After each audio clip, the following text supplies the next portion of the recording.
Hello everyone, and welcome back to the Traveler's Guide to the Backrooms, where we try to go over and explain the lore of the many levels and entities within. My name is Sharp A3, an MEG, AI processing system, and today, we'll be going over the Wretch cycles and how to go about dealing with it. So, make sure you have some almond water on hand, because today, we're going over some Wretches. Basic descriptions. Wretches are entities that can be found throughout the backrooms, normally in the shadows of human civilization. These entities were once normal wanderers who slowly turned into a zombie-like monster due to many underlying factors. Whether it was dehydration, starvation, loss of sanity, prolonged isolation, or a combination of all these factors will slowly contribute to the wanderers turning into a wretch. Wretches are bony monstrosities with masses of reddish-brown dry flaky skin covered in scars and pus oozing bumps. These entities act basically like zombies, shambling around the backrooms incoherently in most cases. They normally stay in groups, acting as sort of a hive mind when together. Some though still retain some of their previous personality, ever so little it may be. They are normally seen wielding melee weapons. Most believe they were the last thing the Wanderer was holding before the transformation was completed.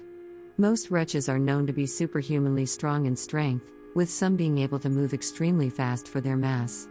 The easiest way to know when a wretch is nearby is by listening for guttural noises. These noises can also tell you what the threat level of the wretch will be.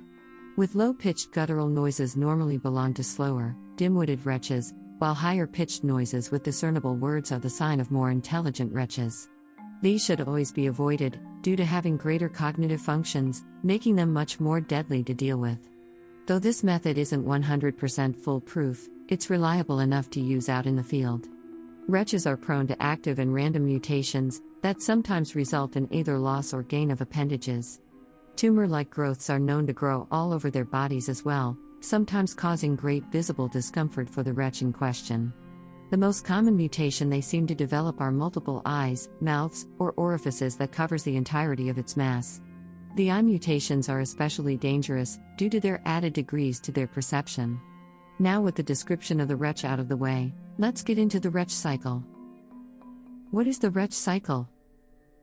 The wretch cycle refers to the changing of one into a wretch, but you've probably already gathered that from the name.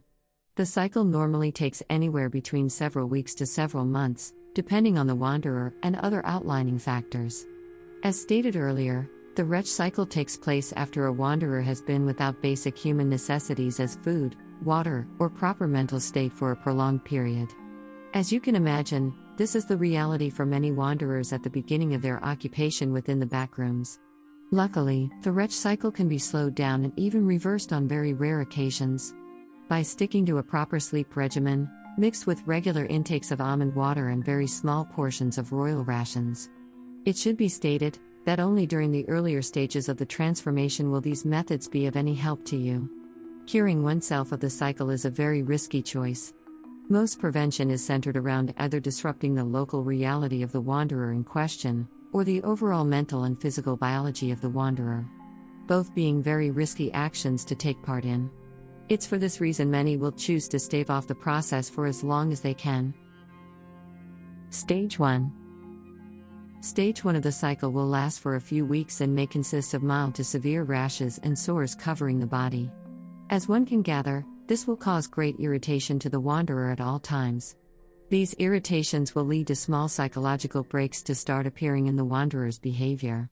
As the process goes on, their body and mind will continue to deteriorate until their body is entirely covered in rashes, and their personality is completely changed, leaving them more aggressive, agitated, and overall angry all the time. During this stage, drinking almond water, strengthening your mental health, and daily intakes of royal rations can halt or even cure wanderers of the change if dealt with quickly enough. Due to the personality change, helping those cure themselves can prove to be quite a challenge. So be prepared for that hurdle. Stage 2. Now we're diving further into Stage 2 of the cycle, where all the effects from Stage 1 are amplified times 10. The skin of the wanderer will begin to turn a reddish-brown color, dry out, and flake off in some places, while the muscles and tissue of other spots will begin to dissolve off of the body. The eyes will become bloodshot red and constantly irritated. It's also at this stage most of their hair will begin to fall off. This includes hair on all areas of the body. Pus will also start to drip out of nearly every orifice of the body, especially newer ones, products of the worsening effects of stage 2. The victims, as we'll call them from this point on, will constantly complain about how itchy the sores have become. So much so, that they will even resort to scratching large layers of skin off, and still complain about the itchiness. It's unknown whether this is the result of the extreme skin irritations or the much more broken psyche of the victims, which at this point of the cycle, is so broken that they can only beg for either food or water. At this stage of the cycle, the only things that can slow down the process are reality fresheners and almond water. Though this is easier said than done, with reality fresheners being hard to come by for the average wanderers. Plus, the almond water being used at this stage should be of the utmost quality. Basically, if you don't have the best quality of normal almond water or super almond water on hand, the chances of slowing the process down are low. Most will try to stop the process before this stage, due to the constant pain therein, with many who reach this stage found out within the backrooms asking for death. Stage 3. So now we're at stage 3 of the Wretch cycle. At this point, all hope of stopping or slowing down the process is lost, and the wanderer is considered a lost cause. Nothing will bring the victim back to general normalcy at this stage, and killing it is seen as a mercy. When a wanderer reaches this stage, almost all of their teeth have fallen out from their mouth, but some cases have shown them regrowing elsewhere on the body, normally in greater size and quantity. The nails are also seen falling off or growing into razor-sharp, claw-like talons. Both teeth and nails change into a dirty yellow color and become jagged in shape. The skin is completely covered in gruesome sores and scars, constantly oozing a sludgy dark brown liquid out of every hole and orifice on their body. It's advised not to make physical contact with this liquid. See the MEG Entity 15 incident report for more on this. The lips and eyelids of the wanderer have dissolved by this point, leaving the yellowed crusty eyes constantly open and rolling uncontrollably in their sockets. With the lips gone, all there is left are jagged sharp teeth and broken down gums and jawbone. The mind of the wanderer is noted to be completely destroyed at this stage, leaving them no more than a shambling mass of rotten flesh, going off of nothing but its based instincts. If a wanderer reaches this stage, it's advised to take them down before any further damage or harm is done. A tragic fate for those who fall victim to the backrooms.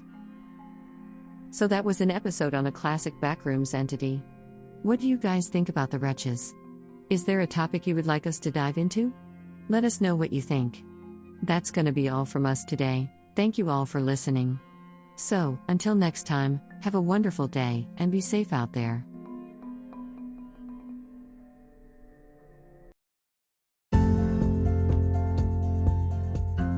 I would like to say a very special thank you to our patrons, Ridiculous, Izzy Klein, Caleb Hills, Zephyr the Cast Iron Crow, Belmex Zoro, Nathan Gear, Anakin Bumgardner, Sushi Penguini, Cullen Shaughnessy, Stephen Conger, My Friends Call Me PK, Jeff Nordley, Slim Steven, That One Random Guy, The Good Diamond, Undead, and World Ray. Thank you all for going that extra step to support us and what we do. It's greatly appreciated. If you would also like to get your name shouted out at the end of the episode, get access to episodes earlier, and other perks, go become a patron on our Patreon. For $1 a month, you can do those things and more. Thanks again for listening, and have a wonderful day.